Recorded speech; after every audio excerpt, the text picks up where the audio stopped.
Hey folks, before we dive into our month-long Pride coverage, Trace and I just wanted to do a quick note. Obviously, we look at the show as entertainment and we try to have a lot of fun with it. And fun we have.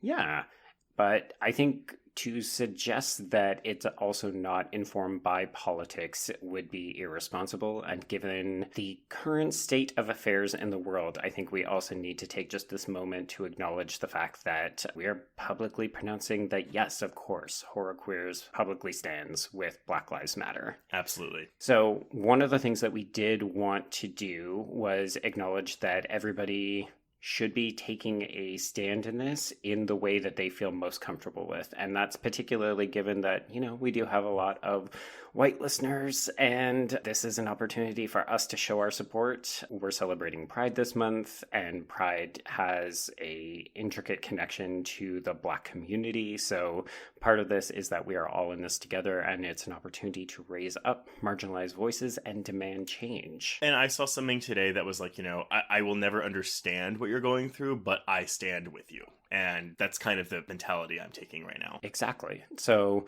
there's a lot of different ways that people can get involved, and I think it depends on what you're most comfortable with, but we just wanted to encourage people that you should make sure that your voice is heard. If you have a platform, please use it.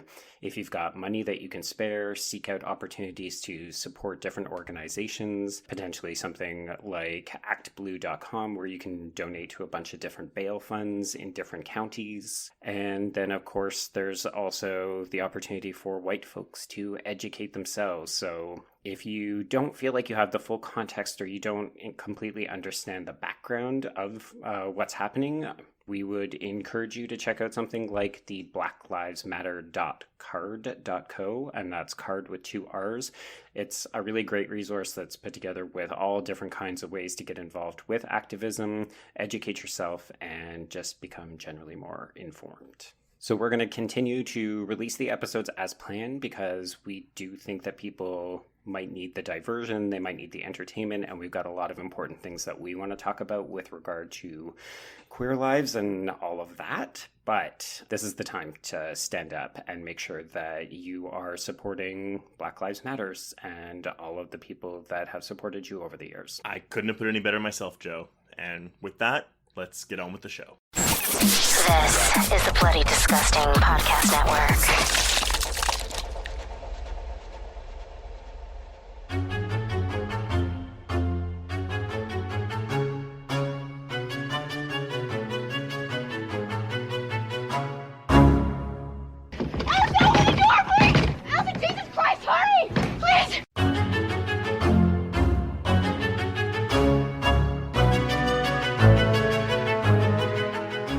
Welcome back to Horror Queers. We're talking meat bar. We're talking drag queen asphyxiation. And we're talking flavored enemas. Scooby-Doo-Doo. And I'm Joe. And I'm Trace. And we're talking lots and lots of cocaine. Yeah, but like bad cocaine. The kind that if you keep doing it, will eventually kill you. Cut up. Okay, I don't think you understand how cocaine works. So that cocaine was cut with something bad. The cocaine they were talking about at the beginning of the movie was just bad cocaine. Right. And what movie are we talking about? I'm sorry, we're talking... Everyone, we are making our second foray into double feature territory in the span of a month, so thank you all for sticking with us through that. We were talking about 2004's gay slasher film Hellbent and 2018's gay slasher film Killer Unicorn. Both very similar films, both very different films. Yes, yeah. One is a trailblazer and one is a Kickstarter, and I have a lot to say about both. I'm sure we will, but before we get to that, we do have a very, very, very special guest on today's episode. Some may call him the master of queer horror. I don't know. I've never said that, but I'm sure some people have. Ladies and gentlemen and everyone in between, he is the director of the horror short The Quiet Room, as well as the director of Shudder's upcoming queer horror documentary. He's also the former co-host of one of our favorite queer horror podcasts, Attack of the Queer Wolf. Please welcome Sam Wineman. Hello, friends. That was shady as fuck. Well, we are talking about high shade films. You'll forgive me. I actually just watched Killer Unicorn today, and so I was really on a roll of just insulting everybody. I'm into it. Let's do it. I'm not gonna lie. I don't think I could be friends with any of the people in Killer Unicorn because they are so mean to each other. It's kind of like drag culture for me, though, you know? Like, it's so much of it is built around reading, and so it's just like, I mean, I get it, but, like, it's just not who I am. Right. Sam's We'll like, see. oh, let me polish my nails. I think that, I really admired Madame Mortimer. I definitely want to be their friend. Oh, Harvey Fierstein 2.0. Yes. Right. Yeah, with the look of Raven. Yes! So how are you doing, Sam? How's life? Are you upset that we made you watch these two movies?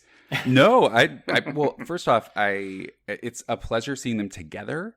Mm-hmm. Because I didn't realize how similar they were. You know, a queer horror comes along once in a while, you know, and then when it does, it's a big moment to gobble it all up. And now seeing them together and thinking about the context of the way they do and don't relate, that was exciting. So thank you for giving me the excuse to do it. I have learned a lot about cocaine and a lot about enemas. As somebody who I needed that information. Well, and because Sure. you live in Los Angeles, right? I do. Yes, because I for some reason going into this, I thought Killer Unicorn was also LA based, but it was New York based. So I'm wondering also if we'll have obviously of how like the evolution of the queer slasher film, but also just the differences like in how New York and LA are portrayed in each film. Quick correction. This is Brooklyn. This is not New York. But Brooklyn's in New York, isn't it? Yes, but people who are in New York will make a very significant distinction. Brooklyn is not part of New York to them. Is it lower class? We should take this point to acknowledge that this is the kickoff to our Pride Month celebration, which is part of the reason why we're double featuring a couple of very, very queer slasher films, because they are milestones and they're worth celebrating. They are, and you know, since no one can go out and have a parade, that's why we're giving you this double feature to kick off the month, to give you as much queerness as possible, since you can't get any outside. Exactly. So dress up and prepare your flavored enema and or flavored lube. I do not like flavored lube. I do not like flavored condoms. I opened a condom once and it was banana flavored, and I didn't realize until like I opened it, like the waft of like the Runts banana scent like hit me, and I was like, whoa! They just always reek of novelty to me. There's not enough sugar in them. You know, like they're all like calorie free. If they had made them right, we could enjoy them.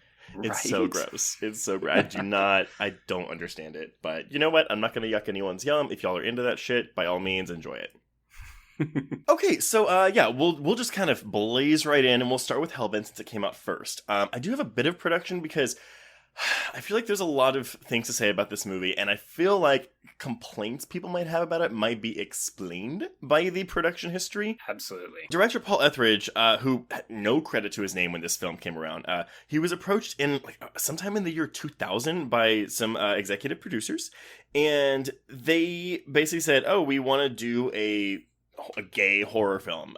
Will you direct it?" Because they had read a portion of a romantic comedy script that he had written. And I guess they thought that translated well into horror because, as we all know, every gay romantic comedy is a horror story. If it's straight, sure. So, yeah, and it was going to be on a micro budget, which, if you've seen this film, you are very aware of that fact, with a very minimal advertising budget. It's a bit avant-garde. Yeah, it's almost like a cinema verite, especially when you see the original footage that he shot in the first year, right? It's like man on the street filming with a low-budget camera. Actually, good thing you mentioned that, though, because listeners, if you did listen to our episode on Otto or Up with Dead People last year, you'll actually probably see a lot of the same, maybe not narrative drive, because this film actually has a narrative, but a lot of the same, production value and aesthetic in these two films. Yes. So basically, he was just cool, I'm going to develop this script. He didn't want to, have queer stereotypes where it was all about them being gay, which I know we've discussed before can be a good or a bad thing. I think in this case it was probably correct, but he instead went the kind of quote unquote generic slasher route where he watched a bunch of old slashers and found the stereotypes, the final girl, the slut, the nerdy one, and he made those his characters. So yeah, it totally works fine. I mean, I think it has the effect of making Hellbent maybe seem less impressive from a slasher standpoint, but then when you add in the queer factor, I mean, it kind of substitutes that out. Yeah, he's not reinventing the wheel. He wanted characters that people felt like they could relate to by just having regular human beings, but he also used the tropes. And going back to what you said, they did second unit filming on Hellbent in October of 2001. And so basically, yeah, they went to the West Hollywood Halloween Carnival, and just fucking shot like 6 hours of footage. I have never had the pleasure of attending this carnival. It looks like Mardi Gras. The most relatable part of this movie was when they parked on the other side of a park where they could have been murdered, and they were like, hey, I know a shortcut. This is like the dilemma for anybody queer trying to get to the street fair. It's like you have to park in like Nevada and then walk because everything is closed off. And so when I saw that, I was like, yeah, I get it. That's why they're doing this. Makes perfect sense. I'd rather be murdered than try to find a parking spot that's closer. Yeah. Are you an annual attendee of the carnival, Sam?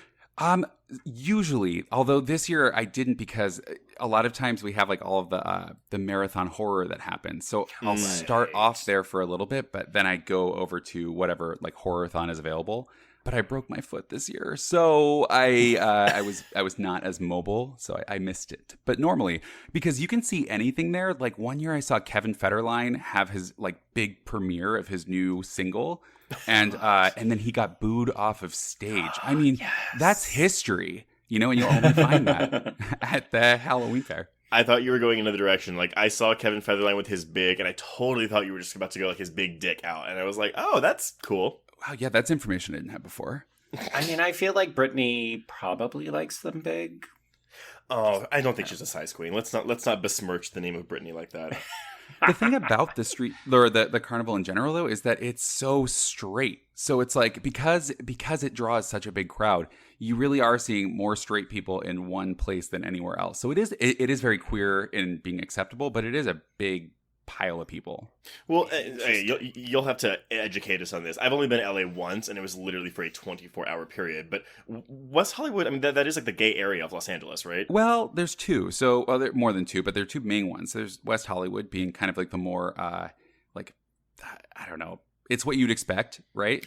Okay. Stereotypically gay. Yeah, like the muscle queens and that kind of like more assimilation culture, where downtown LA being the alternative, that's where you'll go and see a drag show and see the queens from Dragula. That's where you've got your beards and body hair and, you know, all kinds of body shapes. And that's just, we kind of have these two separate places within this one city. But West Hollywood being this big draw at Halloween, I mean, it is like millions of people in one place. It's crazy. I mean, they closed down essentially all of West Hollywood, and it's all on foot.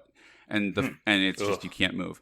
But it's also like this really cool thing where it's just a gigantic, it's the coolest Halloween party anybody's ever been to, and it's all outside. So I think that's like a pretty special thing and something I look forward to every year. That's really, I mean, I applaud you. I used to go to Mardi Gras like once a year for like 6 years, and at a point I was like, I don't think I can do it this year. I don't think I have the energy. Yeah, it can be exhausting to try to navigate things. Like, it's interesting because Toronto has, like, we shut down our gay district for Pride, but it's for like a very brief period because nobody wants to deal with the traffic nightmares, and we're talking a street. So I can't even imagine what you're talking about, like the scope of what you're talking about, Sam. It's pretty silly when you think about it. I mean, nobody wants to wait in line for hours to get into a place and all of that, but it's where everybody is, and it's just exciting, and nobody's phones work because there's no service, you know, because there's too many people in one spot. And for a second, it feels like you're just in this bubble of queer and Halloween, and that's kind of nice. Nice. But yeah, so they do this stock footage for 6 hours of footage was shot. Less than 2 minutes of this stock footage appears in the film, but that's just the way of filmmaking. They started casting between this time. Etheredge did want a racially diverse cast. I think one of the criticisms that falls on Hellbent, especially now, is that it's a very white cast. Yes. No people of color, I don't think, at all in this movie. I don't even think we get one. There is one, the woman who runs the diner that they all meet at. Oh. Good for her. But yeah, like she's got like 2 lines. It's basically like, don't touch anything when you walk through the kitchen, and that's about it.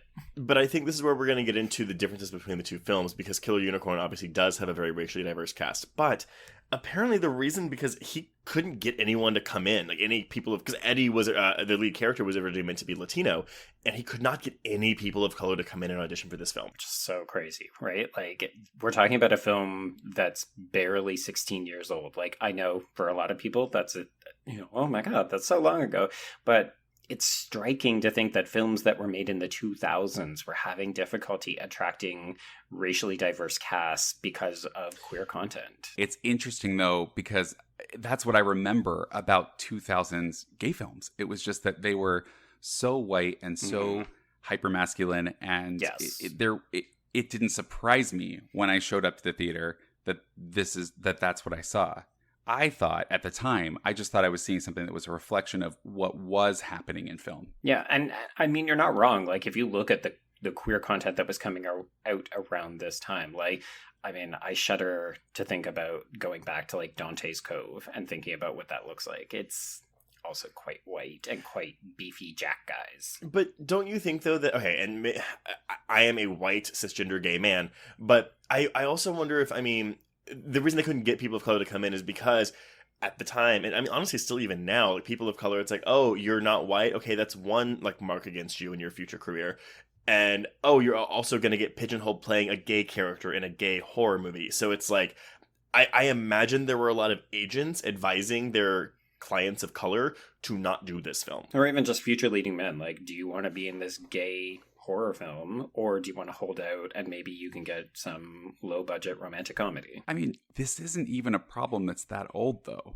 I Right. mean, like, even recent years. So if we're looking at casting, right? I mean, we've been even thinking about outside of the world of horror. You've got Eating Out in 2004. You've got these films where anytime you could have some queer cast characters, but the leads or anybody who's going to get naked and fuck, they're usually played by straight dudes, actors, right? And because the risk is when you out who you are, that's the end. how you're seen, right? But a straight guy, he kind of has the privilege to, hopefully, I guess, or the hope was to be able to dodge that in the future, or maybe to be commended in the way that people are like, oh, that's such a brave role. Yeah. Oh, I can't believe you took that on. Wow. Gosh, what was your struggle like? Really show your strengths here. But talking about something more recently, like when I cast The Quiet Room, my lead is a person of color, and I definitely was looking for that in my lead. And I still, in casting in 2017, still faced similar challenges. I understand. Right? I don't understand from personal experience because I benefit from white privilege, but I've had it explained to me in the process and along the way by the folks that I work with exactly why that is. And I think we're still needing to see that change. That's why whenever people say, "Oh, like the gays are fine now," it's like, oh, "Okay, thanks, we're good." Yeah, which ones too? Yeah, exactly. The ones who have steady incomes and don't need, like, Medicare. I mean, we still can't donate blood yet, so that's well. Actually, no. I think we can. Oh, they relaxed now, it. But once Corona's done, then we're back to not being able to do it. Jesus Christ. Yeah. Okay, I can't talk about that. Let's move on. Okay, I'm sorry. But yeah, so basically, like the casting process seemed kind of like an ordeal anyway. Like at one point, apparently 30 non-white actors were scheduled to audition, and none of them showed up. So yeah, they just got left with an all-white cast. The lead, Dylan Fergus, was cast just 2 days before principal photography began. They actually cast people that didn't need a lot of rehearsal because there just wasn't time to rehearse for this film. They filmed, obviously the B-roll was October of 2001.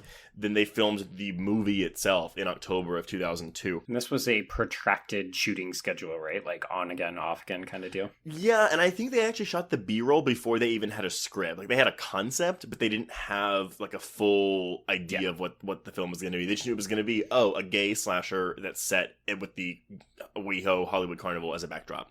Yeah. But the entire cast is made up of heterosexual men, which I don't have any insight on why that was the case, other than, I mean, what Sam just said about, if you are gay and you are in a gay film, then oops, like that's essentially your outing. They apparently, some of them did have some issues with the same-sex, like, things that were done in the film, just like kissing and, sex play. I'm assuming this is mostly coming from, it could be 4 out of the 5. We'll get into that when we get into like the plot of the film. As we've seen on RuPaul's Drag Race several times, sometimes men cannot walk in heels. That befell actor Matt Phillips, who plays Toby. You mean even if you play really empowering music behind it, he's still... Yep. I mean, he's trying so hard. I like to think about all the takes. I actually feel like, no, I guess Joey has the least screen time. I feel like he gets the short end of the stick with his like character development, but I mean, there aren't really developments in this film, so it's fine. Oh, be kind. No, it's very reminiscent of an 80s slasher. You know, you have your stock types and that's it. There isn't much beyond it on the surface, but we'll get into beneath the surface once we're into the discussion. Right. One thing I did appreciate, though, so the guy that plays the Devil Daddy also did some of the music for the film. Etheredge and his music supervisor, John Norris, they were planning the music, and Etheredge read an article about the queercore scene in LA, which is gay punk music, which we'd also discussed in our auto episode, or if we really want to go general punk with the Ranger episode. But basically, this article on queercore mentioned the band Nick Name and the Normals. So Etheredge contacted him to see if he would Nick Name to see if he'd be interested in writing music for the film, and he did, and then he was like, oh. Also, Name was a former Abercrombie and Fitch model. I was going to say, yeah, he saw that body and then said, hey. So Etheredge was like, oh, do you also want to, like, be the killer in the film? And he was like, sure. And that was that. So, yeah, basically all that goes down. This movie gets released. Well, it screens at a ton of LGBTQ festivals in 2004. It gets an official release September 16th of 2005. We got a runtime of 84 minutes. I don't have the budget, but it's micro, so it's very, very small. Sam, actually, you being in the industry, is there like a bracket of like what micro would be defined as? No, I mean, really, I feel like anything micro budget, or usually when I hear it, it's under $1 million. But I would say that in the case of this film, it's definitely under $500,000. Yeah, well, honestly, because I mean, you see Blumhouse making like $500,000 work nowadays, and it's like whatever. I'm wondering if it's even lower than that, but unfortunately, I don't have any research for that. It does open in about 10 theaters that weekend, and it opens in the number 54 spot with $45,000. Goes on to gross $183,000 domestically. Reception is a bit mixed. We're looking at a 46% on Rotten Tomatoes with an average score of 5.18 out of 10, and a Letterboxd score of 5.8 out of 10. I do think that this film has earned the reputation, it's like the first gay slasher, but I feel like, even today, the reception for the film is still mixed. I think it might be just from people who don't understand the genesis of the film. Yeah. Well, there's an interesting point to be made about the way that this film was marketed, right? Like, they kind of had two different options. They could go the more conventional David Dakota route and say, okay, we're going to market this to teen girls as a conventional horror film that just happens to have a lot of queer content in it. But I think what they ultimately decided to do is go the film festival route, which kind of guarantees that you're not going to make a ton of money.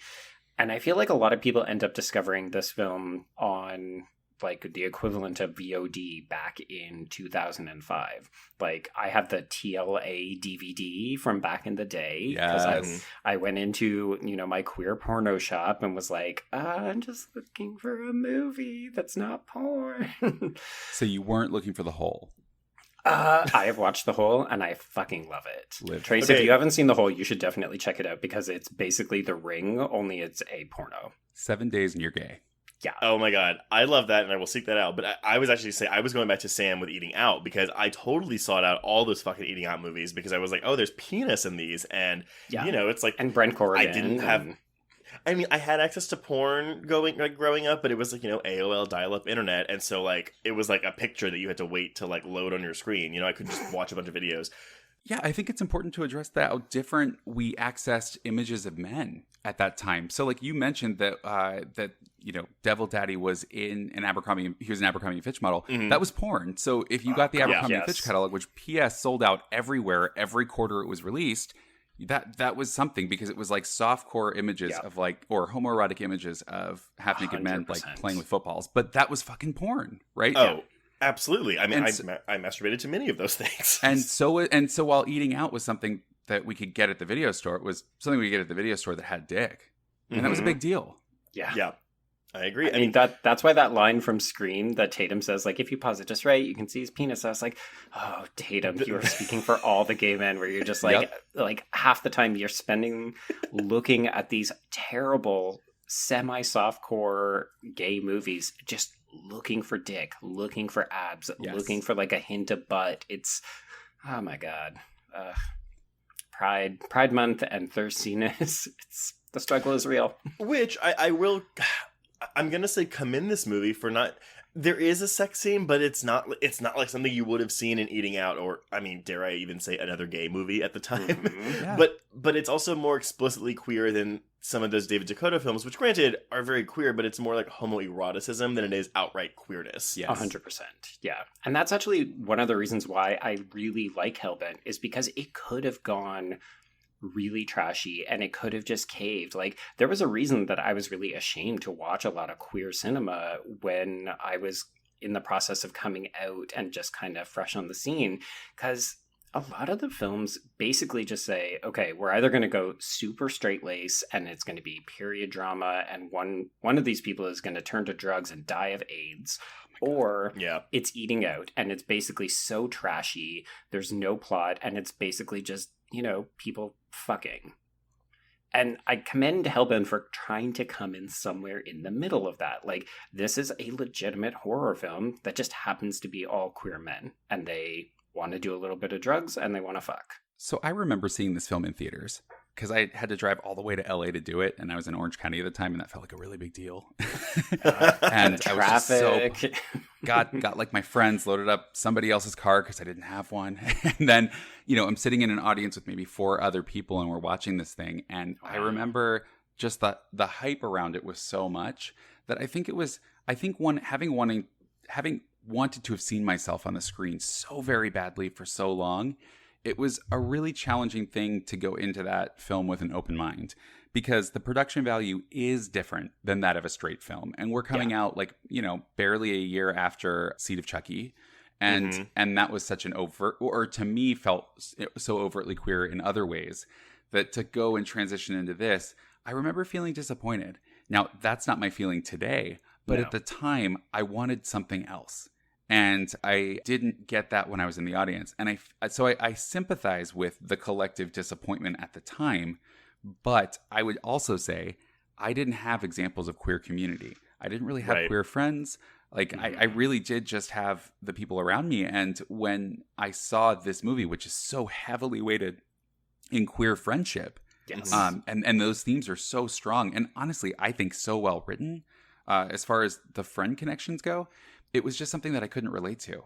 And I think a lot of people at the time, unless you were in a place where this kind of character existed, it was hard to connect. I agree with that. I mean, I would have seen this when I was like 16 years old as, a little gay boy in the suburbs of Houston, Texas. And I did share a similar disappointment because, but I think back then I was just wanting to see porny stuff. And I think the low budget and the dare I say, poor look of the film, the home video approach, I'll say, it definitely turned me off, and I didn't really learn to appreciate what the film was doing, or even its place in history, until Joe and I revisited it 2 years ago.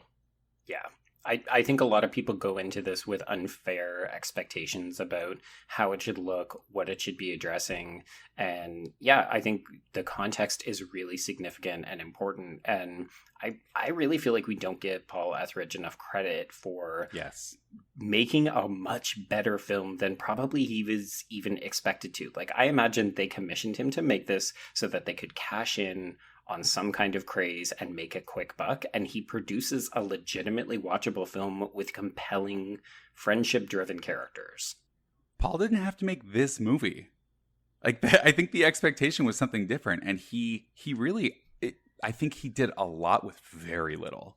Yeah. And the moment that I realized that, at least upon a rewatch later, was when Chaz comes out of the car and they do like the clown car joke where first a woman comes out and then surprise, so does a guy.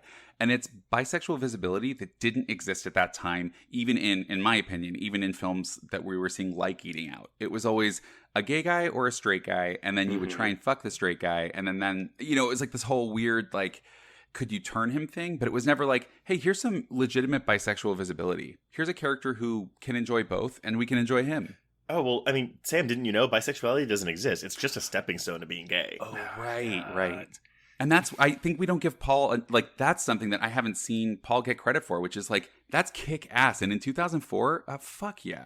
Yeah. I actually forgot that it carries on throughout the film, because I remember the first time I saw the film, I was deeply annoyed at that moment, because I was like, so they're not even all gay. There's like And of course, the horn dog is the guy who's a bisexual, because of course you could have it both ways. The greediness, quote unquote. Yeah, it's like that stereotype. Yeah. But then on subsequent rewatches, I'm like, actually, you know what? Like, Chaz is a legitimate bisexual. He clearly is attracted to both sexes, and he makes that evident in multiple times throughout the film. And I love the fact that he doesn't apologize for it, and no one cares. And he's such a great friend.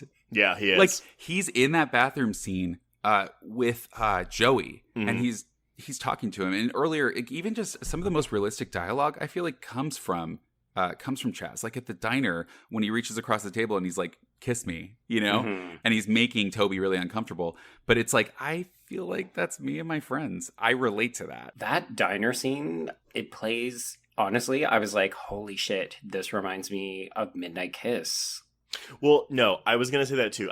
Because in a lot of these films, what I actually appreciate in queer horror, or otherwise queer films, is like seeing the characters talk and just having a conversation where I'm like, oh, like I've had this conversation before, like because it centers around like some aspect of my queerness, but like I don't see this, in movies, and so just seeing these characters have a normal conversation about queer things, that I appreciate that so much more now than I did back when I was 16. And and even if it's little things, like in Midnight Kiss, which we discussed on Patreon, it was like the one-off line about PrEP, and it's like, oh, it's a one-off line, but oh my god, like that's there for me. It's me, and I get it, and I like it. There's a lived-inness in these characters that I completely did not give credit for the first time I watched it, and on subsequent viewings, I feel like the thing that jumps out at me the most is that this dialogue feels really authentic. The nature of their friendship, like I always remember Eddie being such a boring milquetoast kind of protagonist, because I'm just like, why aren't you hooking up with Jake? Right. Why are you leaving your friend so that you can go back and look for Joey? Like, Joey is fine, just leave him alone. And I think it plays really differently if you think about, oh, haven't you ever been at the bar and one of your friends goes missing and you suddenly realize, oh, I should probably check on them because I want to make sure that they haven't been roofied, that they haven't gone off with the wrong person, that they're not throwing up in the bathroom. Like, and that is friendship, right? Where you're willing to put aside the D so that you can go check on the F. Yes. And also even the competitive nature of we're going out and they're all expressing their anxieties about it before. It's like, if this person's going to succeed or what's going to happen throughout the night. And I thought it was I thought that felt authentic. I think that if this dialogue had come from the mouths of queer actors, we would have recognized it sooner. But because it's not knowing the struggles of the film and then just seeing a white straight male cast performing queer dialogue is a challenge because suddenly it doesn't feel queer. Yeah, they can't quite wrap their lips around it in a way, right? I know, wish they would. Which one though, Sam? Which one? Come on. It's obviously Chaz. He reminds me of, oh my god. It's like the Hostel guy, Freddy Rodriguez. I knew you were going to say it. Oh, interesting. Yeah. Because I see it. He does give those vibes because they have the same kind of cocky confidence. Sorry, I did it again. Jay Hernandez. Yes. But also, he does look like both of them. Yeah. So what you're saying is you got a boner for both of them. Yeah, absolutely. Yeah. Okay. No, I'm actually more of a Joey guy. I go for the demure ones. Oh wow. Okay. I mean, one of the things that I find very amusing about this film is how it both leans into the archetypes of their costumes and also subverts them. Like, I love the fact that we have some light BDSM, we have some drag, we have the cop, and we have the cowboy. Because they're such gay stereotypes, right? But the village people. Yeah, more or less. But these men are also not... but like none of them fit into it, right? Like they're all experimenting with this costume. Like Eddie is not a cop, he's just a wannabe. Chaz I think comes the closest because he does have that swagger, but like Joey can't even put on his gear correctly and Toby is immediately complaining about his heels. I think and that maybe that's why I'm going for Joey, because I relate to Joey the most, because I remember like I've never really understood the purpose of gear. I was like, oh, it has to have a purpose, right? And I remember I just got drunk at a club one night and I asked someone, like, what do you do with that? And they're like, oh, it's just a look, but also when you're fucking someone, you can hold on to it. And I was like, oh, yeah, okay. I don't have like the confidence to wear that in public. I can't do that. Which is so interesting that you're wearing it right now. Yes, But I guess absolutely. without anybody being able to see you, it makes sense. Yeah, so it's just for me. I masturbate to myself in gear. Podcasting well leather. Yes. Yep. So just because we're kind of already into it, I think what we should do is just jettison the plot summary. So for folks who haven't seen the film or you haven't seen it recently, basically we've got these friends, Eddie, Chaz, Toby, and Joey. So 4 friends. Eddie catches the eye of Jake, who is our quintessential bad boy, because he gets a tattoo and rides a motorcycle. And they end up hanging out at this carnival where they accidentally attract the attention of a serial killer who is going after queer men. He is a topless hunk who wears a devil's mask, and he more or less gets through the boys one by one until at the end, when Eddie and Jake are trying to make out back at the apartment, he attacks, and Eddie must shoot him in order to save his burgeoning lover. I would like to comment on the last part of that, because you said that they're back at the apartment trying to make out, but actually, and in true 2004 fashion, or 2005 once this was released, but he doesn't want to make out, right? Like, he won't kiss. Jake won't kiss. And I fucking hate that. And felt like, when I remember seeing it at the time and remembering how often I encountered that. I mean, for me, it was pretty frequent. Like someone who like didn't want to kiss because that makes them more gay. Yes. Like not kissing when hooking up. I don't know if that's experiences that you guys have had, but yeah. And I think what it does is it points to the racial. One thing that I think happens so well in Hellbent is it explores the relationship between gay men and masculinity and the fear of being feminized. It is. And I had a similar experience. I went down on a guy, and after we were done, I was like, okay, cool, my turn. And he goes, oh, I don't do that. Like, delivered just like that. And I was like, oh. Cool. Would have been nice to know in advance, but sure. Yeah, this film is interesting in that regard. I really would love to know about the genesis of it, in terms of, were all of these men written to be sort of, I mean, for lack of a better term, they're all kind of muscle queens, except for Joey, who is a little bit scrawnier, and it's clearly conveyed that he is more sexually inexperienced. So they're all kind of filling this one kind of trademark body type. And yeah, the film really seems to have issues with masculinity. Like, it's literally Toby's entire story arc. I mean, I would argue it's masculinity and body image in general, because all of these guys are either cut or slim. Like, we don't get any, I mean, again, not that I, like, it's necessary, but, like, you know, we don't get any representations in the bear community or, like, other body types. I almost made an argument to say, well, it is set in the right part of town then. But well, yes.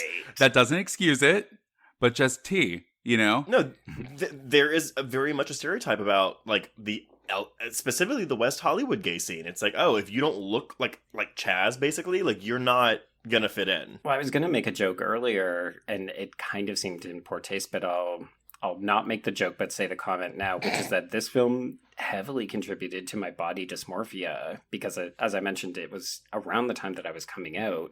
And I looked at it and just thought, oh, fuck, do I need to be jacked and cut and, you know, wearing the right clothes with the best haircut and all of this kind of stuff? Like, if these guys are having difficulty getting laid, what chance do I have? That's very relatable. As somebody who has, for example, a lot of body hair, I'm a hairy fucking dude. And I remember seeing this, like, I investigated, like, Nair and Veet and all these different options after this, because, you know, you can't be in 2004 and have body hair. It's just not a thing. And then if all of our representations are this, I knew beyond a doubt that I didn't fit into gay culture from the images that I was seeing. That's... At least, though, and I guess maybe we'll get more into this when we talk about Killer Unicorn, but since 2004, like, with just, like, again, so much social media and, like, people able to connect more, and, like, obviously with queer horror, like, just queerness in general, like, really breaking into mainstream entertainment, at least we're getting more of those representations, but it's still, like, it's still Hollywood, so it's still very much, like, be cut, please. Yeah. So, for me, my favorite moment of the film is when Toby is being pursued by the killer and thinks that he is being rejected for being in drag. And I think it points to a culture that a lot of people don't know about the early to mid 2000s, which is like pre-Drag Race. it was like, and still now, and I'm not saying everything is solved and it's all changed, but pre-Drag Race, to be in drag was to forfeit a lot. Like, you are turning over your masculinity and becoming unfuckable. And I don't agree with that, but I know it was a general feeling, and it's reflected in the line when he says, I'm a sex symbol every day of the year. I think a good girl deserves a night off, don't you? As if to imply that to be in drag is to not be sexy. It's to not be sexy. And Paul shared a story where he said that he, one night when the character throws his driver's license on the ground and says this is to prove what he really looks like. And Paul shared that that's his story. Oh, really? You know, that happened to him. And that was where that scene came from. That's interesting, because I've seen this movie like 3 or 4 times. Watching the scene when he does get rejected at the bar, I was very much like, he's very clearly a very attractive man, even through, because I mean, he's in drag, but like, it's not like he's still very noticeably an attractive man. Yes, and the hair and makeup. I found it unbelievable that someone would be like, no, thank you, after that. But I mean, I wasn't of that age at that time, so I have no point of reference other than like in a post RuPaul world. Which, even going back to those early seasons of RuPaul, it's like, oh, you can see like when people started believing in it more because the production value went up. You mean the Vaseline wasn't coated on the lens? Yeah, exactly.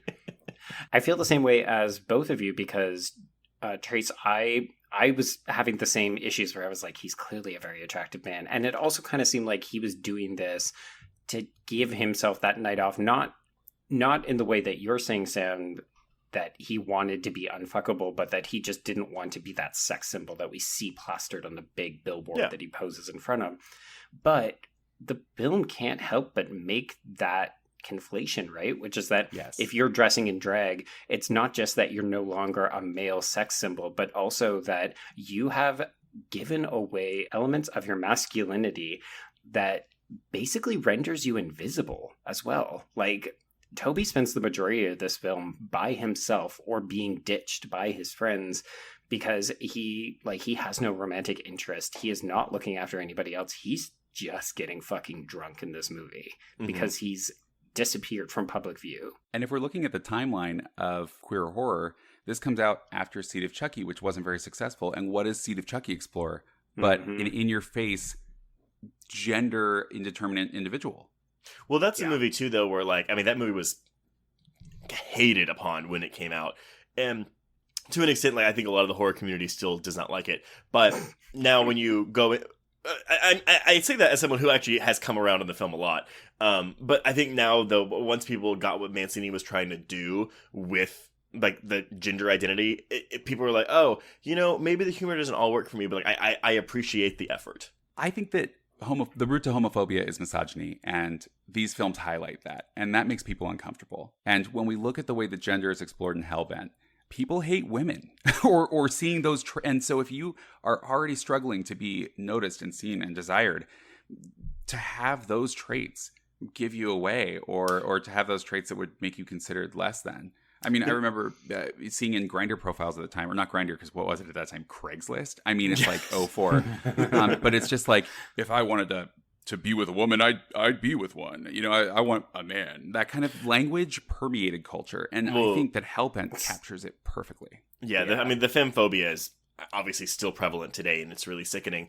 I actually then, Sam, for you, a question. So how do you read his death? Because the killer in the movie has no motive. You know, we don't know why he's killing these men. We don't know if it's because they're gay or something else. But he doesn't kill Toby until Toby starts presenting himself as more masculine and removing the feminine articles of clothing. Trace and I actually had a back and forth about whether or not Toby would have been safe had he remained in drag. We both think that he would have actually been able to walk away from this because the killer was clearly only targeting very mask-presenting men. Yeah, he gives himself away. Mm-hmm. Yeah. Well, and I think that what would support your reading of that is in the very last moment before he gets murdered, the killer walks up and spreads his thumb across his Toby's lips and smudges it. He essentially he ruins his makeup. Yeah, and He's you get to see, okay, that's all it is this makeup that's keeping him from being this person underneath. The artifice. Yeah. Which is like, hello. I can't believe that kind of commentary, that kind of depth is in what should be this, trashy little gay slasher film from 2004. Sorry, 2005. I mean, it's both. Festivals 04, official release 05. Thank you for saving me. Mm-hmm. But it's just like it's genuinely shocking. And again, like I don't want to beat a dead horse here, but these are the kinds of things that I think it's really easy to miss on a first watch if you're not paying attention to the film. Like if you're just looking to get your rocks off with like attractive men getting murdered, you're going to miss all of these subtleties and the nuance. Yes, I do think though that the production value turns people off. I mean, I was surprised. I watched this on Amazon yesterday, and it looks visually not great. And I think it's a hurdle that people can have trouble getting over sometimes, and then that prevents them from looking into the deeper aspects of the film when they can't even get past the look of the image. Yeah, it's just so disappointing because that's not something that Paul had control over. It's not like he could have gone back to the studio and said, hey, if you really want to make a good film, I'm going to need a little bit more money. It was like, this is my big breakthrough. I've never written anything. I've never directed anything. So I'm going to say, yes, thank you for the money. And I'm going to go off and make this movie. And I don't know. I would love to think that we're in a different position, but it's still the fact that we managed to get this level of queer horror off the ground in 2004 is really impressive. And the sad fact is that when people look at it, they overlook the historical relevancy of it because it doesn't look as good, unfortunately.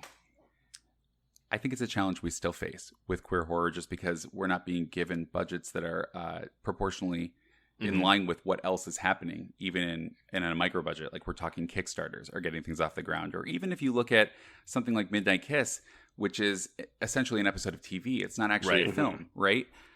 We still haven't managed to bridge that gap between making an actual movie with the budget that our peers are getting. Yeah, like I know when Trace and I got access to Midnight Kiss early, we were so excited. And part of that excitement was tempered by the fact that it was like, but of course it's fucking Into the Dark. Like Into the Dark has done a lot of great things for a lot of up and coming filmmakers. I don't want to diminish that, but all I could think of was like, wouldn't it have been so amazing to have been able to see this movie for all of its flaws and all of its strengths on the big fucking screen? Yeah. And we're just not there. I don't see this movie getting remade or rebooted ever, but I think, like, I would love to see that. Like, what does Hellbent look like in 2020 or 2021, you know? Yes. Yeah, like, give Paul the budget to make something, let him make it the way that he wants, and hopefully he'd be able to get the people he wants. But, like, yeah, he when I interviewed him last year for my Pride interview series, he actually said he would be totally welcome to... I think he said, like, I'd prefer somebody else to kind of remake it in their own contemporary vision. He did also say he had an idea for, like, he had a spec script for a sequel that will obviously never get made. Yeah. I mean, never say never. There's a queer horror doc coming out that might change the way that people look at horror, but we'll see. Reignite the flames. I would love to see Paul doing something again. I just want him to come back. Like, I don't want him working on Eli Roth's show. No shade to Eli Roth, but also shade to Eli Roth. And like, if you're keeping Paul from making important work that could be benefiting the queer community, I'm just like, how can we free Paul to come back and make more movies? I don't think it's Eli Roth's fault that he's like keeping Etheredge from like going out and making other films. No, I just mean like, if the opportunities are not there for queer filmmakers to make movies, and they therefore have to go and work on other people's shitty television shows to make an income, then that's something that's cool about watching Hellbent, knowing what Paul does now, which is a lot of production design. Like he made it, whatever it is, you know, for Eli Roth, he's made some of that stuff look incredible, and you can see those early moments of Paul's in this film. Even with no budget, you're looking at that scene in the beginning with the car and the balloons are so colorful, or the way that things are lit in that. Like, I fucking love the bathroom kill because it's lit with it's just so fun and colorful, and you see this palette appear again, and it's like, man, that's that is something that's thought out, and you see what he's doing now, and it's like, okay, yeah, you're a visual guy. Yeah. And I just wish I could live in a world where I could have seen the set pieces that Paul would have created if he had the budget. I know we've been getting really heavy with like the topics of queerness and themes, but I actually just on a general horror basis, I actually do like the presentation of the kills in this movie. Now, I do think it blows its load early with Joey's death because that also is my favorite, and it's also the most heartbreaking in the movie, you know? Like 100%. Yeah. I feel so bad for him when he dies. And also even Chaz, because I'm kind of like, oh man, you're just trying to roll. Like, it's totally fine. But no, the only good thing is that he maybe doesn't feel as much pain when he dies. Yeah. I think even the production design in the final sequence, which is maybe the most straightforward, when we get to Eddie and Jake hooking up back at the apartment. I love the fact that each of the different roommate rooms has a different lighting scheme to help you understand which room is Toby's and which room is Chaz's and which room is Eddie's. Yeah. Mm-hmm. It's like little details. Also, in the nature of the kills, they are something that always gets me is when something is so related to queer violence, like violence that we experience at the hands of homophobes. Mm-hmm. This is, I mean, to me, even though this killer is hunting these men who are queer, it doesn't feel homophobic. It just feels like they're guys in a slasher film, to me. Well, that's intentional, though, you know? I think that's why we don't... Because the killer apparently did have lines of dialogue in the script, and then they just, Etheredge decided not to do that, so they removed all of his lines of dialogue and not give him a motive, because basically, whatever motive you think the killer has, you're drawing from your own personal experience in life. Yeah. I think I mean, we've talked repeatedly about not giving killers backstories because it makes them less compelling. Explaining away their motivation is not interesting. So I think that's the correct decision. But I also like the opportunity where I could maybe see someone watching this and saying, okay, this is a homophobic killer, and that's why we need protection for the queer community. Or you could look at it as, yeah, this is a guy who hasn't been getting laid and he's cutting up people who made fun of him. And that's his motivation. Like, you can project what you want onto this film. And I think that makes it more interesting. Yeah, like he's killing mask culture because maybe he's femme, you know? Mm-hmm. Like, I mean, there's multiple readings for it. I'd be more interested in knowing, like, whatever your reading of it is, like, which category of sexuality do you fall into? Because I would bet, and maybe it's a generalization, that a lot of straight people, if they watch this, would view it as being homophobic. I will say, and maybe at this point, after this, we should move on to Kill a Unicorn to make sure it's getting its due. But I really appreciate that there's a line in here. There, you know, content warning. A lot of people do say the F word, the fag word. Mm-hmm. There is a mention of tranny, which has not aged well. Nope. But I really appreciated the fact that one of the final lines of dialogue in this movie is when Eddie tells his sister, don't let them turn this into a fag bashing, okay? It was me. Yes. Like, it feels of the time, but also very, very relevant to a lot of people's concerns, right? Like, this is the element where you don't want to be defined solely by your sexuality, but at the same time, sometimes it does end up defining you. Well, that's what happens, right? Though, like if someone who's queer gets beat up, it's obviously because they're queer. That's even if that's not the case, which it obviously is not always the case. That's where people's minds go immediately. And in the end, to support all of this reading about masculinity and where it goes, the two do kiss, Jake and Eddie. Yeah, like they finally do kiss, but it's not until he's like saved his life and overcome this thing that has come after essentially any image of toxic masculinity or just masculinity in general. Now that's my reading, of course, but it's cool that they actually do and that we don't just leave it there. And I also think that, to me as a viewer, I was looking at these breadcrumbs thinking that that Jake was the bad guy. That because he was the bad boy boyfriend that didn't wear a helmet and, you know, like, because they even draw attention to that. And because he won't kiss, like, I'm like, he's everything I'm not supposed to like. And actually what it is we're supposed to watch him have an arc, have a moment of growth and really accept who he is. And I love that. It's okay to want to kiss the guy. Yeah. And just on a totally gonzo level, like, The eye lick. Oh, I love it. The killer having his eyeball in his mouth at the end. Like, I fucking live for that shit. I mean, yeah, a lot of the focus is on Eddie's eye. And I imagine that this was like, maybe had a higher budget and Eddie was like gonna die. I imagine there'd be some eye hole play going on at some point beyond what we get.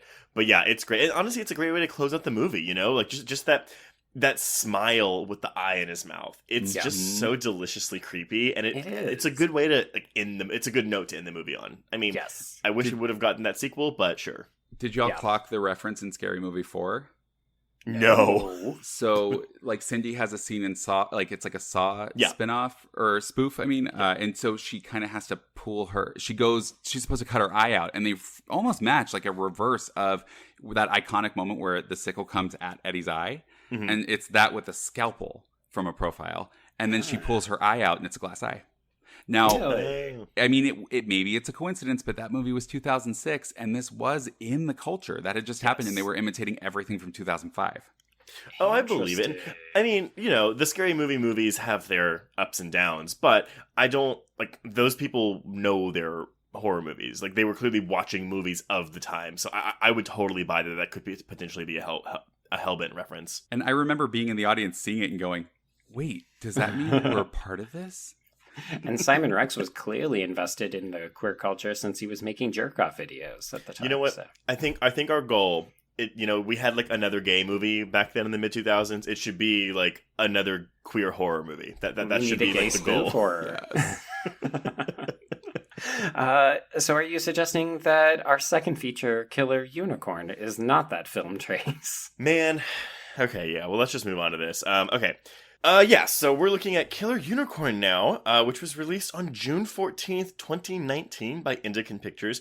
A mercifully brief runtime of 74 minutes. And also, I don't know the budget for this one, but I would wager that the budget for this was probably similar to the budget for Hellbent, but you can just get away with more with less money now than you could in 2004. Mm-hmm. Yeah, we're clearly looking at a very low budget affair. This is a labor of love, but just the stark advances in what cameras can do, like cheapo cameras in terms of better quality. That 6-year gap has been very helpful. No. Yeah. I made a joke that was I was like, oh, if fucking Soderbergh can do Unsane on an iPhone, this is probably the same thing. Right. So yeah, this opens in 5 theaters, which I would wager were probably all in New York and LA, at number 47 with $15,000, and it goes on to make $33,000 across domestically. There are no reviews for this film on Rotten Tomatoes. Oh, wow. That's a first for us. Just couldn't be bothered. I mean, I will confess, I watched this movie last year and I had a blast with it, and I rewatched it today and I was like, was I just really drunk? I don't know. I enjoyed the first 30 minutes of this movie, and then it was just downhill from there. But we'll get into it maybe in a bit. We do have a Letterboxd score of 5.8 out of 10, and directed by Drew Bolton, who this is a first-time film for him, and he has done nothing since. Written by Jose D. Alvarez, who has not written anything else either, but he does co-star in this film as the one of the romantic leads, Puppy Pup. Yeah. Yep. Yeah. So, Joe, why don't you, because I think people might be less familiar with this film, which, by the way, everyone, it is streaming on Amazon Prime and a couple other places, but I did pay $5 to rent this, so y'all are welcome. And we just gave Killer Unicorn back half of its budget by renting it, the two of us. Yeah, what's this about, Joe? Okay, so quick content warning off the top. There is sexual assault in this film. So this is the story of Danny, who is Alejandro La Rosa, and he is a bartender. We pick up with him after, basically it's the day after a drag queen named JJ, aka Jess Jizz. I love it. She has been murdered the night before at some kind of drag queen club, because it seems like most everyone at the club is in drag, which is an interesting point. But she has been murdered shortly after trying to hook up with a very hot-bodied thwunk in a unicorn mask, and this is played by Dennis Boudehame, and we never see his face. So much like we never learn anything about the killer in Hellbent, here we never learn what the unicorn killer looks like or what his motivation. Well, we know his motivation, but it doesn't get explained. Just a headless torso, just like your grinder screen. Yep. Really? Yeah, like a hot pink booty shorts, a killer unicorn mask, and that abdomen. I mean, when we were trying to figure out what to pair with Hellbent, I mean, we were going back between this and Midnight Kiss, and we ultimately went with this because the general concept just kind of matched more, even though the tone of Midnight Kiss probably matches Hellbent more. Yes. But yeah, it is. Watching these back to back is a very bizarre, jarring experience. Yeah, it's charting a course through queer horror history, more or less. Yeah, folks, if you haven't watched this, just be aware that it is a very silly, very comedic film. Like, go ahead. Why don't you finish this plot summary and we'll get to that. Okay, yes. So Danny is working the memorial for JJ, and the first portion of the film is basically populated by a series of real-life drag performers who are playing characters or maybe caricatures of their real-life, alter egos. Yeah. So we get a bunch of drag performances at this memorial. We get a couple more murders, and eventually it's revealed that so Danny has to tell Puppy Pup, who is his new burgeoning love interest, that he and a bunch of the queens inadvertently murdered a man who raped him at the previous year's Enema Party. And of course, the 1-year anniversary has come up, and the killer unicorn is now making their way through this list and killing off everyone who's responsible. So Danny was roofied at the party, and then he was raped outside, and his friends came out and kicked this individual to what they thought was death. But it turns out, of course, that this individual actually lived, and he is now back a year later to finish them off. So it all culminates at this year's Enema Party, where a bunch of people are murdered in gruesome / comedic fashion that is all exceedingly gay. And at the end of the film, Danny manages to make it outside. He faces down against the unicorn. He is almost murdered, but Puppy Pup saves him and then gets bashed in the head repeatedly with a pipe, but that allows Danny to stab the unicorn. And then Danny gets distracted by an idiot named Coke. Low-grade Jenny Slate. More or less, yes.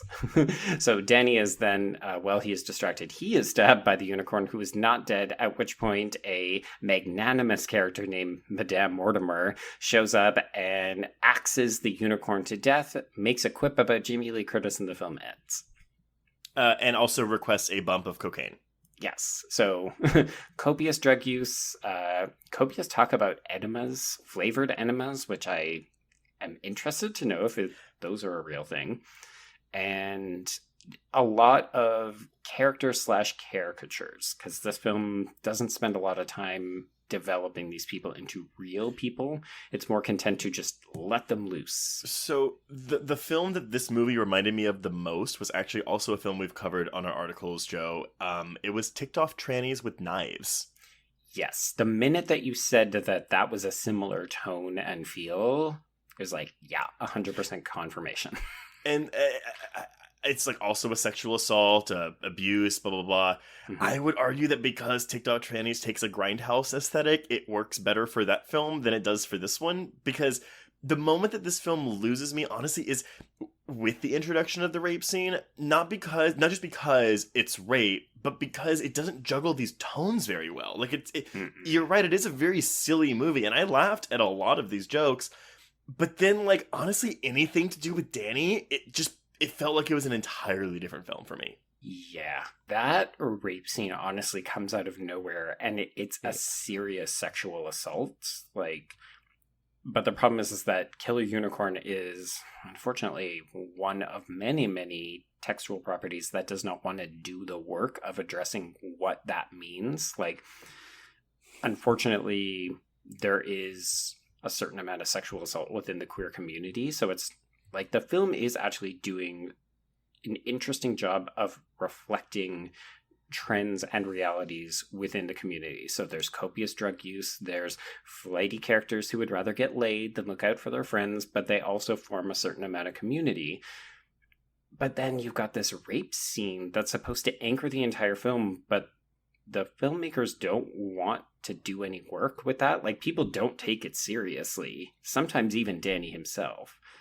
And it's just too much reality in a film that is removed from a lot of that reality. Well, the thing is, we're following characters who, and I think you nailed it when you said it doesn't juggle the tones that in the way that it could. I had a really hard time. Just, there were things that I loved about it. I'd say particularly the way that the scenes were shot that were indoors and had the killer with that blue lighting, and I'm like, fuck, this looks cool. Yeah. And I actually really enjoyed the killer unicorn look as a killer, much like I enjoyed the killer from Hellbent, because neither of them reappropriated S&M in a scary way, which often happens in queer films. It's like, ooh, look at this like reinterpreted thing from our community, but hate it, you know? But instead, this is like, he's a unicorn mask. All right. You know? But when we got to the rape of it, it was, we've already established that all of these characters don't care about one another. And that's supposed to be like what makes them likable is that they're like flippant and just don't give a fuck. And so there was almost like, there was just such an underwhelming reaction to the rape and to the death of the suspected death of the killer, that it just made me not able to root for anybody. Well, okay. You are right. And I think, but that's also kind of a thing in queer communities, right? Where it's like, I think a lot of times we are branded as selfish and very self-serving, despite the fact that, yes, I'm publicly, like, we all give this, like, oh, like, we support each other, we're one community. But I've also found that, like, trying to interact with other queer people sometimes, it's not that easy, and that's not always the case. And in this movie, I mean, I think it starts off well. Like, the opening death of Justice, I think, is really fun. How they find her body, like, it's presented as over the top and silly. So the fact that they're not caring about each other, it doesn't bother me, because it's clearly at this point in the film trying to be funny. Then we get the introductions of all the characters. Oh, also, I really did like the opening credits, the texting stuff. I thought that was really fun. The opening credits are fantastic. Yeah. It's basically social media posts from every member of the cast. And it's like, it actually, I think, offers you the best presentation of what the tone for the film is going to be like, because some of the characters are just like, oh, I hated that dumb bitch, her coke was the worst, and other people are like, oh, we've lost the valued member of our community. So it's really running the gamut of different types of reactions. The Lady Havoc, who was like, y'all, I saw Just Jizz right before she died, and she told me that she loved my performances and she wanted to see me put on a really good show, and she loved me so much. Like, that works. That's humor that's funny. But then the next scene, we get the Danny stuff, and we have one of them like go, oh, it's Puppy Pup is like, oh, like what's his deal? And when the guy goes, oh, well, he got raped by some dude last year and it was really intense and now he doesn't go out. Yeah, and that's okay. It. Like, you can't just drop a sexual assault into a conversation and not have, like, unless you're not going to address anything with any level of seriousness, you can't just randomly drop that in. But that's the problem with having characters. Like, I'm not saying that there aren't queer people who exist like this. I've definitely encountered these people. But if everything is one note, then then there's no opportunity to react with the nuance that something like that needs, even in a comedic tone. Well, and the film tries to, though, right? Like, later in the film, like, once we really get into, like, Danny being stalked and, like, reliving his past, like, it does try to take it much more seriously, as it should, but by that point, for me, it's like it's too little too late. I feel like you're maybe being a little generous with how serious it's taking, because, I mean, okay, so there's a moment where... Go ahead. No, go ahead. So there's a moment where Danny and Puppy Pup, they go back to his place after the memorial, and they're briefly stalked by the unicorn, but they manage to make it back. They hook up, and the next morning, Danny gets text messages on Grindr from the killer unicorn, and he's advised to look in the closet. And there he finds the decapitated head of a drag queen who was meant to perform at the memorial. But of course, everyone thought that she was just flaky as hell and she didn't show up. But I did love are you guys doing drugs? Give me drugs! Yeah. there's a lot of good comedy that does actually work in here, but like Danny's reaction is so understated. And when he tells Puppy Pup about the fact that they murdered someone after he was raped the following year, Puppy Pup doesn't try to console him. Like there needs to be at least a couple of genuine characters to root this narrative so that you can have these more ridiculous characters and you can say, okay, well, those people are crazy or funny or just like they're out of touch. But at least we've got these characters to root for. Because when Danny and Puppy Pup are then getting stalked at the end of the film and everybody's in danger, you don't care. Like, there's no stakes in this drama. I feel like the character that would have worked the best had they done a little bit more work is actually the Madame Mortimer character. Because you get the sense that this is like a drag mother. Like, she's looking out for Danny. And it almost seems like she's going to be the one who's going to go off and solve this case. And instead, she ends up at the killer's apartment and gets sexually assaulted herself. So what happens to her? Like, he sticks a rod in her urethra? That's what I took it to be. It's unclear. Okay, so there's actually 2 sexual assaults because it's at this point revealed that Madame Mortimer went back after everyone thought that the killer was dead the year before and seemingly anally raped the killer or the rapist with a coat hanger. There we go. Yeah. And it seems like she went back after everyone thought that they had killed the rapist, and she seemingly raped the rapist with a coat hanger. I was questionable on this too. I thought maybe she mangled his testicles. Like, I don't know why I went there instead of raping, because I guess in my mind I'm like, how do you rape someone with a? He stuck the wire hanger up his urethra. Oh, that would make more sense. Yeah. Yes. Oh my God. The movie doesn't make it very clear. No, and the fact that there isn't that kind of clarity, and even that, you know, Madame Mortimer doesn't become this avenging angel, like she's just as silly as all of the other characters, and you wonder about her motivation, like why would she go to this person? Because initially it seems like, oh, she's just posing, like she's luring the killer out of hiding by pretending that she wants to hook up with him, but then when she arrives at the apartment, it actually seems like she wanted to just hook up with this person. She did. Yeah. I think that one of my issues too, and I mean, Danny is presented as, I don't want to say masculine, but definitely like, that's how he comes across, because when you get the flashbacks of pre-raped Danny, he's very effeminate. He's a club kid, yeah. Yes, and I think the idea was to be like, oh, he's just like, you know, internalized a lot of this trauma, so he's just not as like expressive. But I viewed it more as like, oh, after he was raped, he became more butch. And I didn't really like that. You know, I've been trying to think about how to jump in on it because my feelings about this film are, I love seeing queer people make art.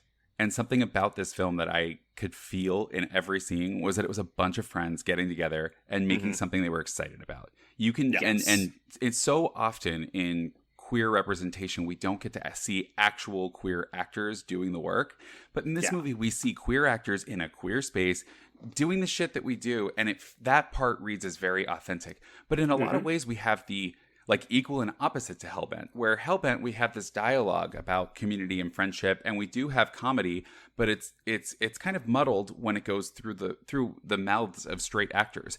On the flip side, we have a film here where we have queer actors and you can feel that connection, but at the same time, I don't personally connect with the material, and the dialogue is not something I was a fan of, and I was very turned off by the violence. And because to me, it was more than just those assaults. It was like every death was an assault. We have an enema that is like acid, right? Or battery acid. We have the pipe bashing at the end when they kill the killer.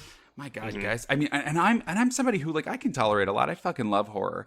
But watching them beat his head in with a pipe, it hurt, because so much of what I had seen throughout the film was violence against queer people that was sexually related, and then we had this ending, this killer, and the violent act itself just felt. I hate to be that guy that's like, this is too much, but I just don't think it was handled the way that earned that kind of response I don't think you're incorrect though. I mean, like, and granted, I don't know what the writer Alvarez has experienced in his life. Like, for all I know, maybe he's experienced sexual assault, and this is his way of, like, you know, coming to terms with it. I don't know, you know. But regardless, just going off of what I'm seeing in this film, I mean, granted, from just a general filmmaking standpoint, it's shot with a camera that looks okay, but it's not filmed particularly well, and the editing, like, I mean, I was telling Joe earlier, like, the funeral scene where we get a performance from a drag queen, and then, like, you know, it's playing over shots of, like, the characters we don't care about doing other things, and I was like, why are we seeing, because okay, we're gonna get, like, a clip of this drag queen singing at the funeral. No, it's a full, like, 3.5 minute number, and we have to sit through it all, and it's like, that's where your friendship stuff comes in, though. It's like, I am happy that we now live in a world where, yeah, you can get a bunch of queer friends, and they can make a movie, and, like, that's a queer horror film, and get it out there, but then it's also, like, there's a line where you have to have someone looking over you and say, hey, maybe edit this down a bit. And we're talking about a movie that's already 74 minutes with credits. I do love that length, though. It's great. I mean, God bless a short movie. Yeah. We watched Zombievers a couple months ago, and that flew by, whereas this dragged a bit for me. Well, I think to kind of pull the two pieces together that you both raised, I wondered when I was watching this, so this was the first time watch for me, and I felt like Trace, you had prepared me on what to expect a little bit, but, you know, obviously experiencing a film is very different from just having a heads up.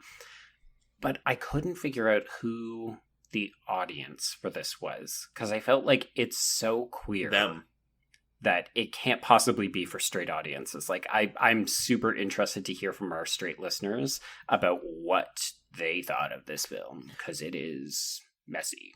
You're right. No, it's very good. I love the use of poppers in the sex scene, because you know that straight people do not know what they were doing. But even, yeah, like, there's a giant vat of lube at this sex party that everybody goes to. There's just constantly talk about enemas, fisting. Fisting. Like, there's a lot of, I don't want to say hallmarks or tenets, but there's a lot of very queer elements in this film, which I could imagine might be very off-putting to straight people, or maybe more vanilla people who are kind of like, oh yeah, what is this? But at the same time, the film it's not negotiating its queer elements. Like, it's so glib and facile. And I feel like there are moments where the comedy really lands, and it's funny and gross and silly and dumb, and it works in the film's favor, but not as a 74-minute film. It feels like this could have been some funny sketches about drag queens negotiating a horror film, like if Search Party was a queer horror film. In that, I loved Bible Girl at the beginning being our Drew Barrymore. You know, it's like, okay, this, you know, bigger drag queen is going to be the first to go. And it very clearly painted the type of world. Like, I bought into what the world was because that was my access point. You know, it's okay, these are the priorities. Okay, cool. The ending, I think, so I watched the trailer before I saw the movie, and I don't normally do that, but I wanted to just have an idea what I was getting into. And the trailer shows the Madame Mortimer line about Jamie Lee Curtis and then asking for a bump of coke. And in the trailer, it totally didn't land for me because it hadn't been earned by the movie. But in the context of the film and the tone that's established and the way that people talk, I fucking lived at that line. That line hit, and I was like, this is my favorite moment of the film. It didn't work for me in the trailer, but in the context of the film, it was everything. And I was suddenly cheering on this person because that was the kind of reaction. It was almost like killing this old world way of ending things, where we see Danny kind of coming out, and he is a little bit of a sad boy, which for obvious reasons, but is. And then we have this powerful drag queen just like, yeah, whatever, this is what life is. Well, because Danny is dead at the end of this film, right? Yeah, like, both of our romantic leads are dead in the end of this movie.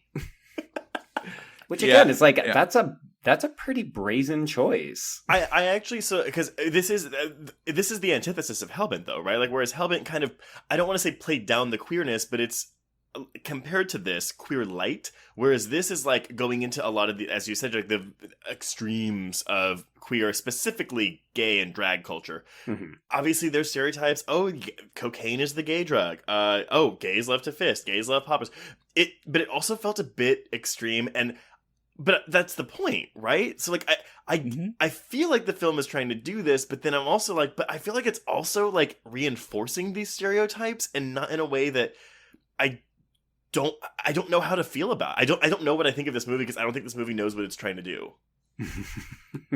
It's very much a throw everything at the sink or at the fridge, spaghetti in the fridge. Whatever. Kitchen sink approach. There we go. Yeah, it's everything but the kitchen sink approach.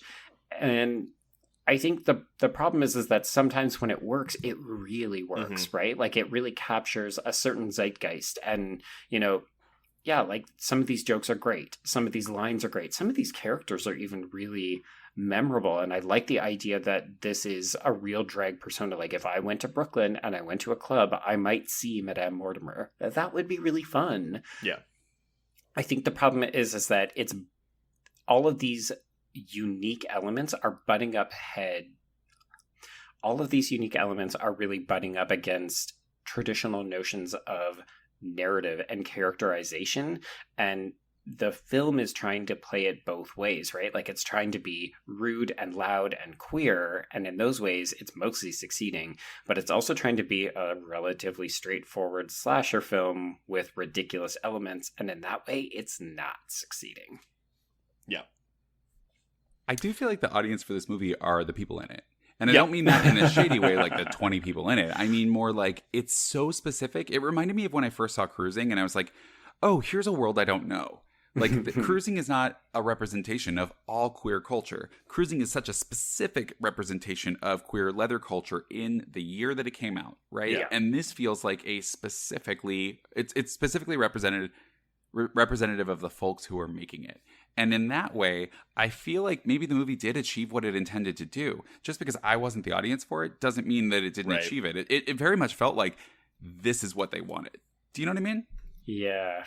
It's kind of funny now that I'm thinking back where I mocked you, Trace, and I said, oh, this is not a New York film. This is a Brooklyn film. And now I'm wondering like, oh, maybe this is for people who have been in the Brooklyn drag scene. Like they will know these people. They will understand these references. Like the rest of us obviously can understand a lot of this film, but it doesn't connect with us because we don't have the connection to these people in the film. It does have a grasp of humor though. I mean, honestly, one of the biggest laughs for me was when the evacuation of the club, which lasted, I think, 20 minutes for all 10 people to get out of that club.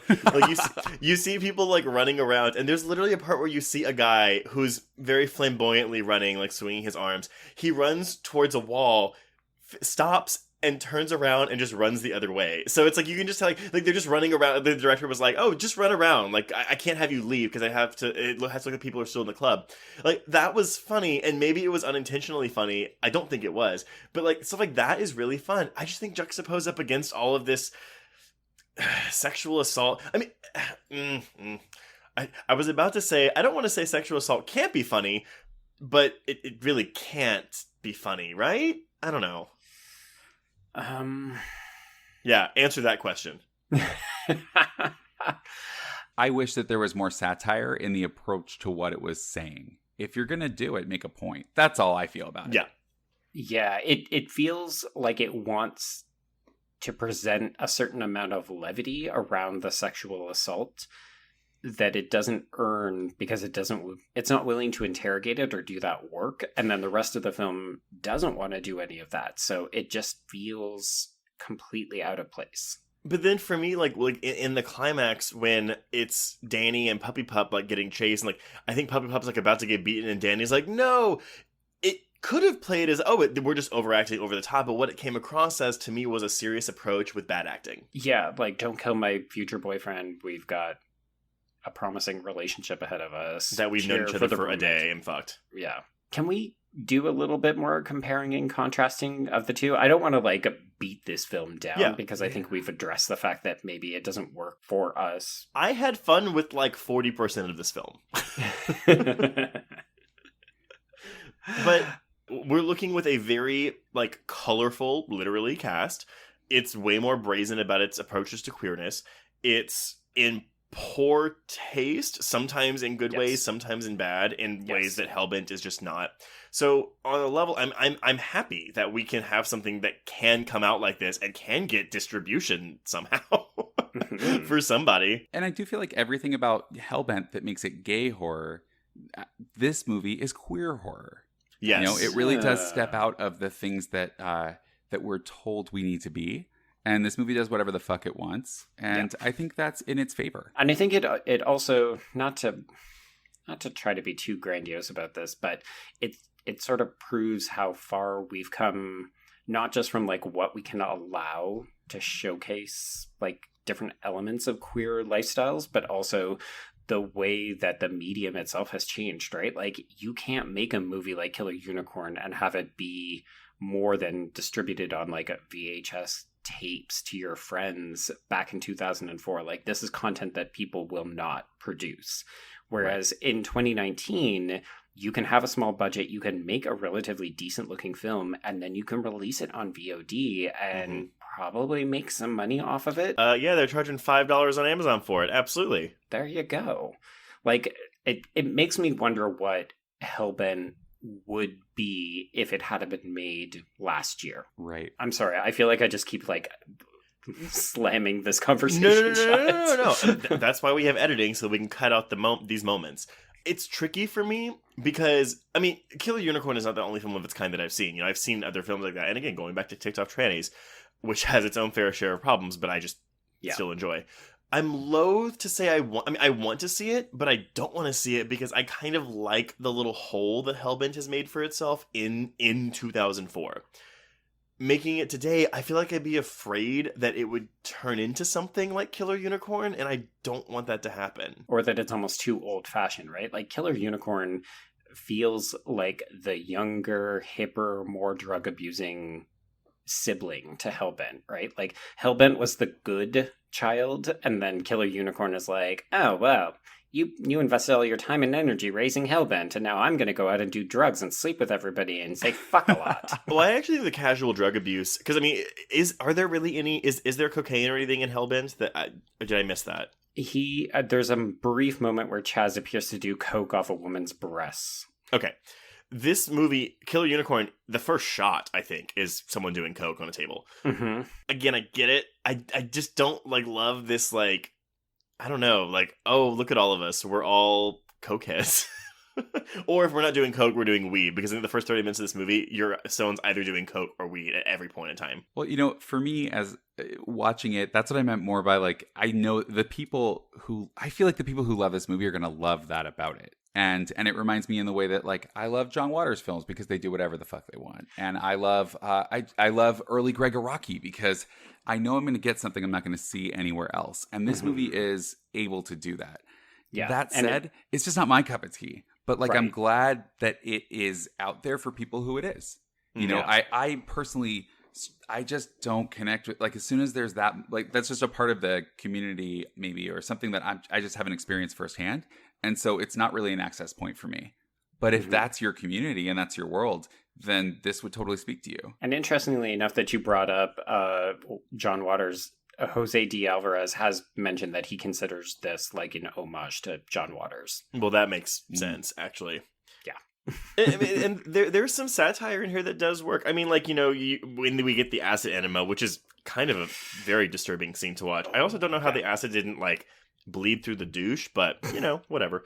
But, there's someone walks in and I think they see the corpse of the guy and they just go, ugh, fucking bottom. Because we also have a lot of bottom shaming in the community, but I felt like that was more of a satirical comment on the people that do bottom shame. And so stuff like that works for me. I think that's where the film is the most successful, is where it's making these often catty but somewhat pointed remarks and almost jibes at the community. And yeah, I think just it's not going to be everybody's cup of tea. I fear it's not going to be a lot of people's cup of tea when they maybe track this down. I'm excited to hear from our listeners about their thoughts of both of these movies. Yeah. I think maybe just to cap off my thoughts for Killer Unicorn, I'm with you, Sam. It's probably not a film that works for me most of the time. I don't know that I'm the best audience for it, but I love the fact that we live in a world where something like Killer Unicorn can get made and exist and find an audience now. That is so exciting for me because it makes me think about what could be coming down the pike next. Agreed. Do we have anything else to say then? Or do you want to do more comparison and contrast? I think we're good. Unless you guys have something really strong that you want to say. No, I'm good. Well, yeah, I mean, I don't think there's much left to say about Killer Unicorn. But again, I'm going to turn it back to our listeners. I really do want to know what y'all think of these movies. I hope you watch them both. I think that it's a very fascinating discussion of the evolution of where queer horror, and specifically the queer slasher, have gone in the past, well, I guess Killer Unicorn's 2019, so past 14, 15 years. But we'll just turn that around to you guys, and we'll kind of conclude from there.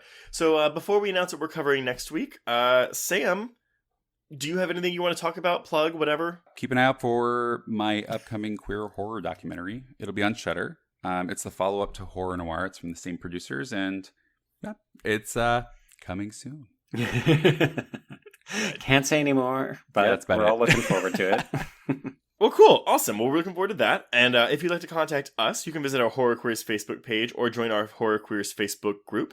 Tweet us or Instagram us at Horror Queers or email us at horrorqueers@gmail.com. If you have 2 seconds, please head over to Apple Podcasts and leave us a rating or a review. You can buy Horror Queers merch like t-shirts, stickers, mugs, pillows, and other shit at teepublic.com. That is TEE Public. And if you want even more content, please visit our Patreon page at patreon.com/horrorqueers because we are doing, amidst coronavirus again, a creature feature theme. Yeah. So, we have episodes on arachnophobia, Deep Rising, yes, and an audio commentary on one of my favorite creature features, Snakes on a Plane. Oh, fuck. I actually haven't seen Snakes on a Plane in a while. It was really hard. Everyone, y'all know we had a lot of choices for creature features for this, and we went with these. But I think it's going to be really, really, really fucking fun. I think so too, yeah. Arachnophobia's got some seriousness. Deep Rising is just a blast. And then Snakes on a Plane is ridiculous. I don't think you remember how humorous Arachnophobia is, but yes, it is the most serious out of the three. But Joe, what are we covering next week? All right. Well, it can't possibly be Pride Month if we're not addressing a little bit of Clive Barker. So, Trace, I am making you watch Lord of Illusions from 1995, and I am so fucking excited to watch this again. Yeah. I can't wait to hear that one. If there's anything I can say that this podcast, I would never have known about Nightbreed before this, and I am now going to get to see Lord of Illusions, so you're introducing me to a whole slew of Clive Barker. I mean, basically just expect sweaty, topless Scott Bakula for like 2 hours. Okay. And magic and cults. It's great. I love it. I love it too. Y'all heard it here first. Go seek out Lord of Illusions, and if I'm a dummy for not having seen it sooner, don't let me know. But on that note, I think we can cross out Hellbent and Killer Unicorn. Yes, and cross out Horror Queers.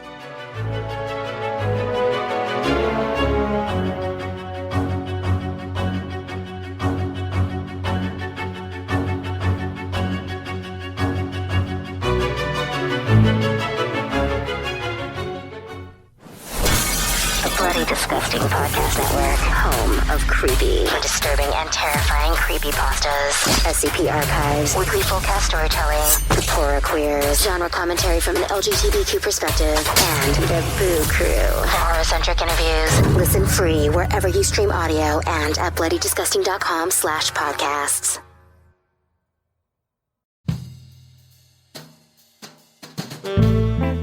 Get in, losers. This is the Lady Killers, a Feminine Rage podcast. I'm Jen. I'm Sammy. I'm Rocco. And I'm May. Our podcast is a tribute to the female-identifying killers in horror and more. Each episode will feature us, your Supreme Court of female murderers, discussing our favorite lady killers, from your Julias and Jennifers to your Carries and Christines.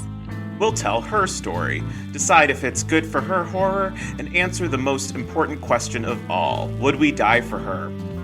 Join us on Thursdays as we pull on our sweaters, snatch our ice picks, sharpen our scissors, and honor the lady killers who live on the silver screen.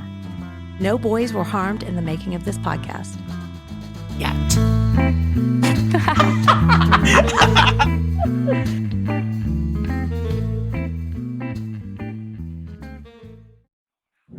Hello, I'm Shelby Scott, the host of Scare You to Sleep, a podcast where I tell you spooky bedtime stories full of creepy sound effects and music that is soothing yet unsettling to help immerse you into a world of horror. This is a show for those of us who have realized horror can be a strange but relaxing escape from reality. Speaking of escapes, sometimes I lead you through guided nightmares, like a guided meditation, but instead of flowery meadows, I take you on a journey through your own personal nightmare. So come get lost in the terror with me. Listen to Scare You to Sleep wherever you listen to podcasts, or find us online at bloody.fm. Sweet screams.